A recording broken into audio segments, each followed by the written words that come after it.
by the time we go. Alejandro Garnacho. It's Ahmad. He might just have won it. Ahmad with the goal. Can you believe it? 3 years since his last Manchester United goal. Right at the end of extra time. ሰላም ጤና ይስጥልኝ እንደምን አላችሁ ውድ የልግዳ ቤተሰቦች በያላችሁበት ሰላማችሁ ይብዛ እያልኩኝ አዲስ ከሆናችሁ ሰብስክራይብ እና ሼር በማድረግ ቤተሰብ እንድትሆኑ እየጋበዝኩኝ ለረጅም ሳምንታት ከሜዳ እርቆ የነበረው የማንቸስተር ዩናይትድ ወጣቱና ተስፈኛው ተጫዋች አማድ ዲያሎ ከጉዳቱ በመጠኑም ቢሆን አገግሞ ወደ አካል ብቃት እንቅስቃሴ በግሉ መመለሱ እየተነገረ ይገኛል ማለት ነው። እስከ ውድድሩ ዓመት መጨረሻ ወደ ሜዳ አይመለስም ተብሎ ሲጠበቅ የነበረው ወጣቱ ተስፈኛ ተጫዋች ከጉዳቱ በተወሰነ መልኩም ቢሆን አገግሞ የግል ልምምድ ማድረጉ እየተገለጸ ይገኛል ማለት ነው። እንግዲህ ተጫዋቹ በተለይም አሰልጣኝ ኤሪክ ቴን ሃግ ጋር በገባው ሰጣ ገባ ምክንያት የመሰለፍ እድል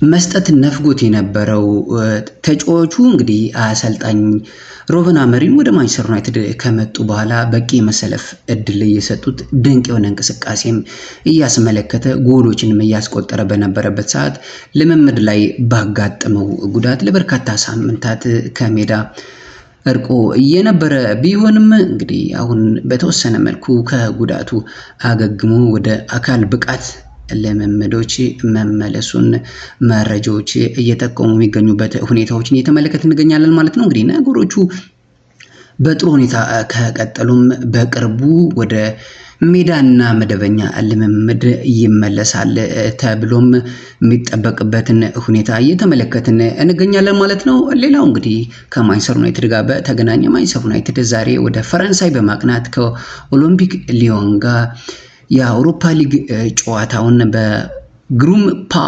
ስቴዲየም ያደርጋል ማለት ነው። እንግዲህ በዚህ የውድድር ዓመት ከየትኛውም የአውሮፓ ክለብ ልዩ በሆነ መልኩ በአውሮፓ ሊግ ምንም አይነት ሽንፈት ያላስተናገደው ማንቸስተር ዩናይትድ ዛሬ ከፈረንሳይ ኦሎምፒክ ሊዮን ጋር ጨዋታውን የሚያደርግ ይሆናል ማለት ነው። እንግዲህ በፕሪሚየር ሊጉ እጅግ የወረደ እንቅስቃሴና ውጤት እያስመዘገበ የሚገኘው ማንቸስተር ዩናይትድ ከዚህ ተቃራኒ በአውሮፓ ሊጉ የተሻለ ውጤትም እያስመዘገበ የሚገኝበትን ሁኔታ እየተመለከትን እንገኛለን ማለት ነው። እንግዲህ ዛሬስ ምን አይነት ውጤት እያስመዘግባል የሚለው በጉጉት የሚጠበቅ ጨዋታ ነው ማለት ነው። እንግዲህ በርካታ የአቋማሪ ድርጅቶችም ማለት ይቻላል ዛሬ ማንቸስተር ዩናይትድ ጨዋታውን እያሸንፋል የሚልም ግምት እየሰጡ የሚገኙበትን ሁኔታ እንመለከታለን ማለት ነው። ሁለቱ ክለቦች ከዚህ ቀደም እንግዲህ 5 ጊዜ የተገናኙበትን ሁኔታ መመልከት እንችላለን ማለት ነው። በአውሮፓ ሻምፒዮንስ ሊግም በተለይም ከምናስታውሳቸው ውስጥ በ2008 በሻምፒዮንስ ሊጉ ተገናኝተውም የመጀመሪያውን ጨዋታ አንድ አቻ፣ ሁለተኛውን ጨዋታ ደግሞ በኦልድ ትራፎርድ ክርስቲያኖ ሮናልዶ ባስቆጠራት 1 ግብ 1-0 ማሸነፍ የቻለበትን ሁኔታ መመልከት እንችላለን ማለት ነው። እንግዲህ ባደረጓቸው 5 ግንኙነቶች ማንቸስተር ዩናይትድ በኦሎምፒክ ሊዮን ምንም አይነት ሽንፈት ያላስተናገደበትን ሁኔታ መመልከት እንችላለን ማለት ነው። እንግዲህ የዛሬው ተጋጣሚ የማንቸስተር ዩናይትድ የዛሬው ተጋጣሚ ኦሎምፒክ ሊዮን እንግዲህ የኋላ ታሪኩንም ስንመለከት ማለት ነው በ7 ጊዜ የፈረንሳይን ሊግም ማሸነፍ የቻለ ክለብ መሆኑን መመልከት እንችላለን ማለት ነው። እንግዲህ የማንቸስተር ዩናይትድ በጉዳት ያሉ ተጫዋቾችን በዛሬው ጨዋታ የሚያመልጣቸውን ስንመለከት አማድ ዲያሎ፣ ጆኒ ኢቫንስ፣ አደሄቨን፣ ቶኒ ኮሊነር፣ አሌሳንድሮ ማርቲኔዝ፣ ማቲያስ ዴሊት እና ቾቢ ኦሚ ደግሞ በጉዳት ሳይሆን የአውሮፓ ሊግ ላይ ስላልተመዘገበ የዛሬው ጨዋታ የሚያመልጠው ተጫዋች ነው ማለት ነው። እንግዲህ በፓውሎ ፎንሴካ የሚመራው የምሽቱ ተጋጣሚ ማለት ሊሆን ይሄ ነው የሚባል የአሳሳቢ የተጫዋች ጉዳት ባይኖረውም ማለት ነው ሁለት የፊት መስመር ተጫዋቾች ማሊክ ፎፋና እና አሌን ኖማን በዛሬው ጨዋታ ላይ ምናልባት ላይሰለፉ የሚችሉ ተጫዋቾች ሊሆኑ እንደሚችሉ መረጃዎች እየጠቆሙ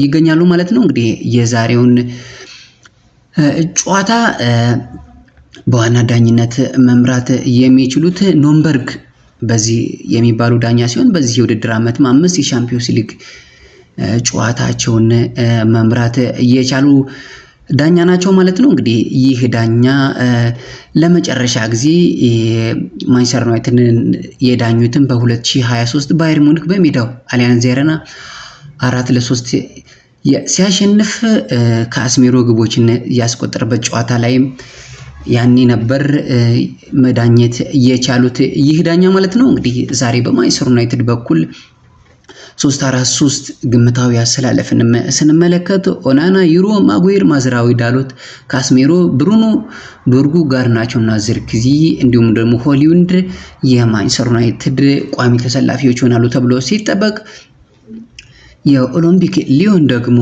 4-2-3-1 ሚትላንድ፣ ክሊንተን፣ ማታ፣ ኒካቤታ፣ ታግሊያን፣ ናፊኮ፣ ቴሊማንስ እና ማቲች፣ ቶሌሳ፣ አልማንዳ፣ አኩዋኮ፣ ቼርኪ እና የቀድሞ የአርሰናል ተጫዋች ላካዜት በዛሬው ጨዋታ ማለት ነው 4-2-3-1 ላይ በቀዳሚነት ሊገቡ ይችላሉ ተብለው የሚጠበቁ ተጫዋቾች ናቸው ማለት ነው። እንግዲህ ውጤቱንም በተመለከተ በርካታ ሚዲያዎችና አቋማሪ ድርጅቶች የራሳቸውን ግምት ማስቀመጥ ችለዋል ማለት ነው። በዚህም መሰረት ማንቸስተር ዩናይትድ ተቸግሮም ቢሆን ጨዋታውን የማሸነፍ እድል ሊኖረው ይችላል ሲሉም የራሳቸውን ግምት አስቀምጠዋል ማለት ነው። እንግዲህ ጨዋታው ምሽት ላይ የሚደረግ መርሃ ግብር ነው ማለት ነው። ይህ መርሃ ግብርስ ምን አይነት ውጤት ይመዘግባል የሚለውም እንግዲህ ከጨዋታው በኋላ